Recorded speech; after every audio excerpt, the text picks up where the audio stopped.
At 5, focused on you. Today, a driver charged with killing 2 women from Chicago pleaded not guilty. The mother and daughter were killed in a crash outside a Drake concert in downtown St. Louis last month. Tonight, we have learned the driver is facing a new charge from that February night. Thanks so much for joining us. I'm Kelly Jackson. And I'm Brent Solomon. Ann Allred has the night off. A grand jury indicted 22-year-old Monty Henderson this month and added a DWI charge involving alcohol. That's on top of other charges, including involuntary manslaughter and armed criminal action. Our Justina Cornell joins us live from the crash scene on 18th and Olive. And Justina, you caught up with the victim's family today. Brent and Kelly, they drove from Chicago to be in that courtroom today. They wanted to look at Monty Henderson and visit the crash site for the very first time. We're not going to let them be forgotten. They're not going to continue to just be 2 fatalities. They're Letty and Alyssa. They're our family. We love them, and we're not going to stop demanding justice. Pictures and candles sit close to 18th and Olive. Leticia Bracero and Alyssa Cordova's lives showcased in images nearby. The mom and daughter were killed in a crash following a Drake concert in February. It's their first time their family from Chicago visited the site where the 2 spent their last moments together. They were very important pieces of our family. And now we don't get to see them. But we're always going to focus on remembering them in a positive light. That light is guiding them through these dark days. We don't get to see them. They don't need to finish what they started. It's hard. It's not fair. The driver, 22-year-old Monty Henderson, faces 5 charges, including DWI and involuntary manslaughter. He's out on bond and pled not guilty on Friday. We're so angry how somebody could sit up there and plead not guilty knowing that he took them from us.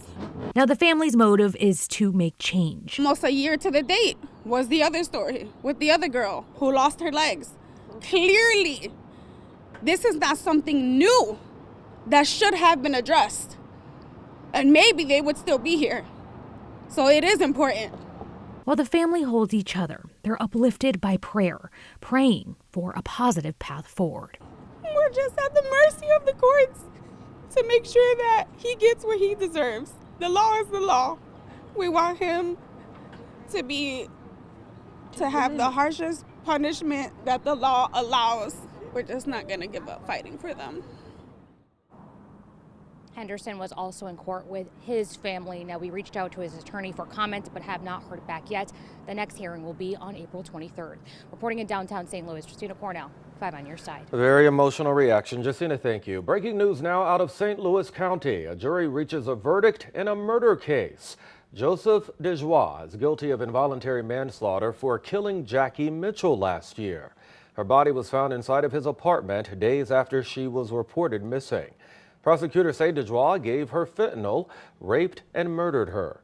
He was also found guilty of several other charges, including abandonment of a corpse and rape. He was found not guilty of 1 count of sexual assault. The jury will now deliberate his sentence. He's also charged, by the way, with raping 2 other women.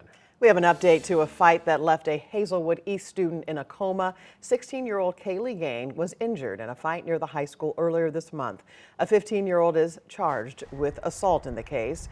In the last hour, Kaylee's family says in the past few days, she has been able to engage in limited verbal conversations. They say she has started speech therapy and gone on a few short walks.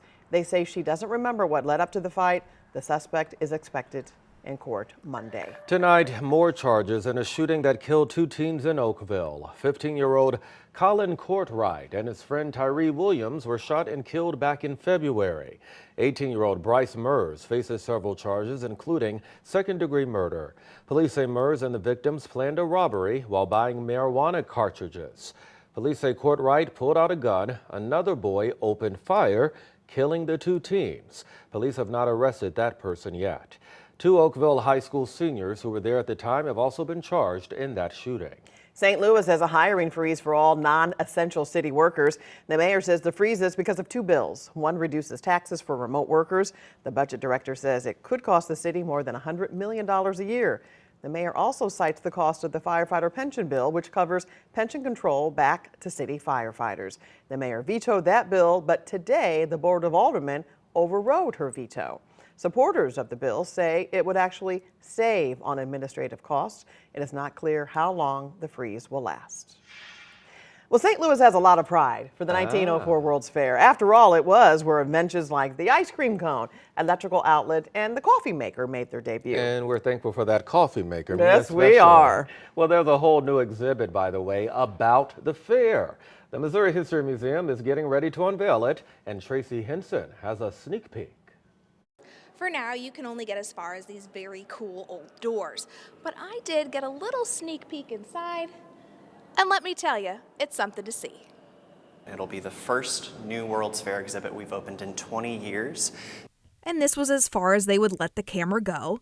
This part over his shoulder is the crown jewel of the exhibit.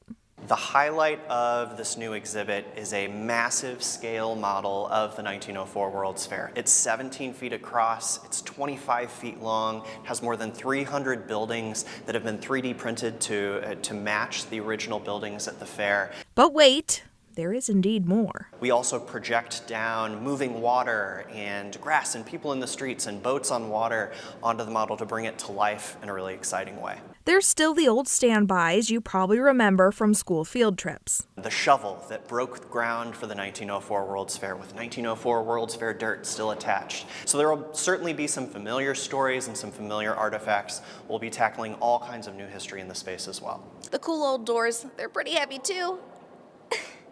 And they'll open for everyone in late April. At the Missouri History Museum, I'm Tracy Henson, 5 on your side. Those are nice doors. Crews began cleanup after the Baltimore Bridge collapse. How the community is coming together to help port workers who are out of work. And Mpox cases are rising. The symptoms doctors say you should look out for. Plus, Consumer Report shares some tips to stay hydrated that don't include water. And a good Friday, 75 degrees. It's breezy, but the thunderstorm chances begin to ramp up, especially late in the weekend. We'll talk more about that, and they're likely by Monday.